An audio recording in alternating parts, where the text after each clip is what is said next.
What's up, guys? It's T Wilds Tobacco Cards back again with another video.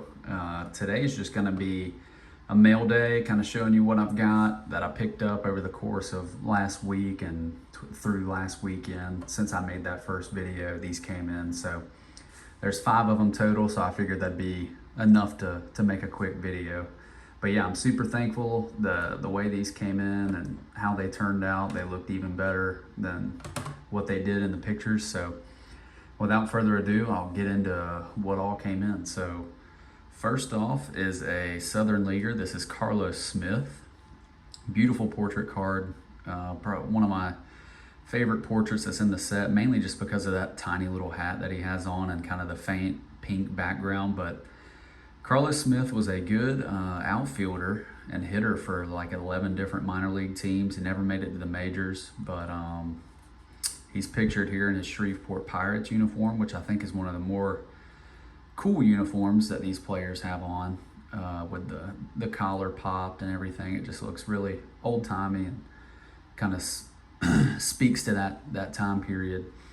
But this is one of the harder Southern Leaguers to find, and when you do find him, he usually costs a pretty penny. So, and every time I look at him, his price keeps going up and up. So I found this one for a bid on eBay, ended up winning it for a pretty good price, and it should grade pretty well.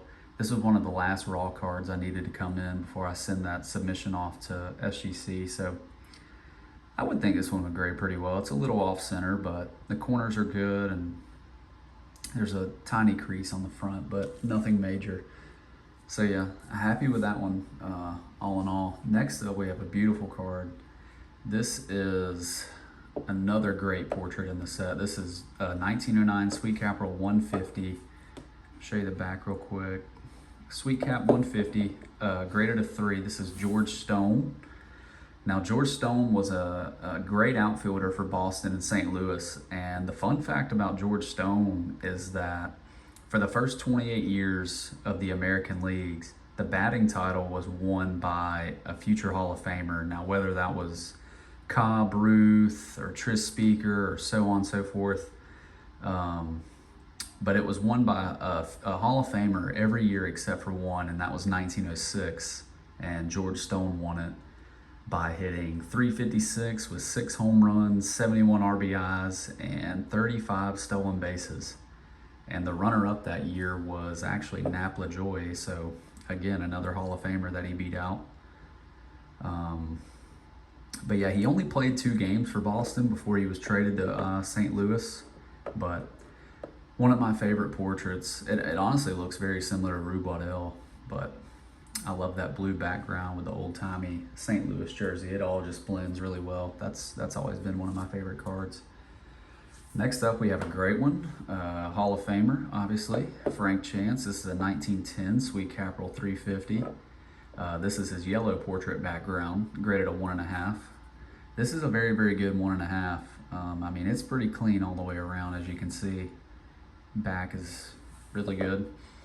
But yeah, Frank Chance, obviously famous for the Tinkers to Evers to Chance trio on the Cubs, and he led the Cubs to 4 NL pennants and 2 World Series within 5 years. And he batted over 304 times, and he also led the National League in stolen bases twice.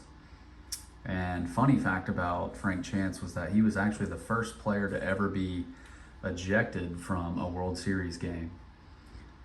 But after the majors, and he went to go manage the minor league some. He actually managed the Red Sox in 1923, but he became sick after that 1923 season and actually died the next year after.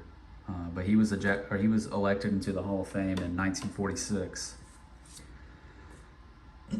So next up, we've got. Now, I know y'all heard me say a bunch of times in the last video showing off all the cards that I currently have. You probably heard me say a bunch that this card's my favorite, this is my favorite. I said favorite a lot. I mean, but that is because I do love a lot of these cards. But if I had to pick one true favorite out of the whole set, it would be this one right here. I'm so happy to get it. This is a 1910 Piedmont 350, graded a 3, Jack Bastian.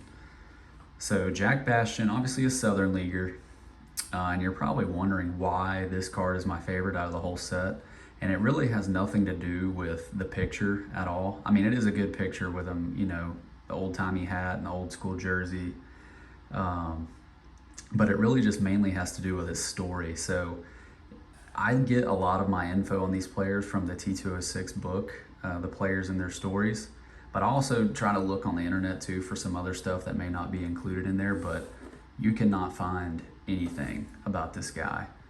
All the book really knows is that he played first base in the New York State League for like 3 different teams, and then he eventually went to the Texas League and played for the San Antonio Broncos, which is who he's pictured on this card with.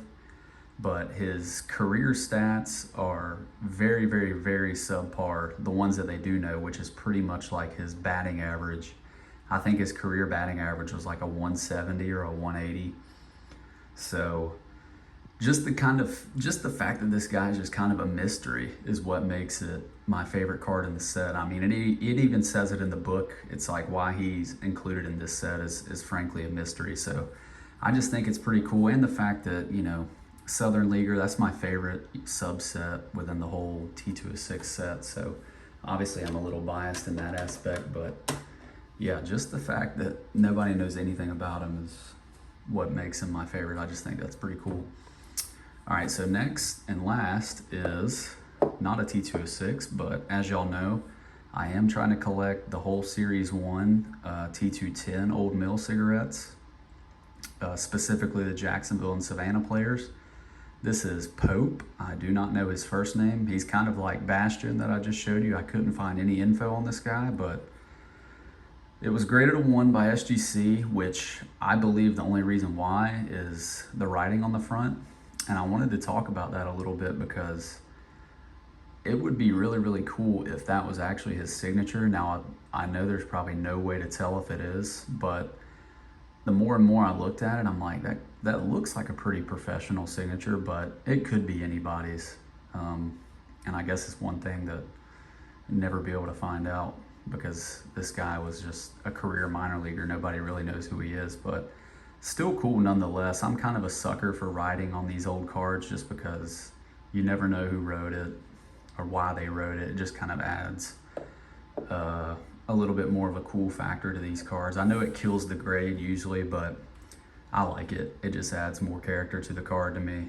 But that's my mail day as far as what I got in last week and through last weekend. I do have some more coming in that are strictly just T210s, so there's not going to be any more T206s on this next one, but I will do another mail day video showing you off what I got in that mail day haul. But after that, I'm trying to think what videos I could do coming up next. I do know that this and a couple of T210s were the last cards that I'm waiting on before I send those cards out to SGC. So I'll definitely do a video once all of those come back. And I may do like a little prediction video, like what I think the cards will grade and see how off or accurate my predictions are. But that's my video for today. I appreciate y'all tuning in, and obviously stay tuned for more, and like, comment, and subscribe.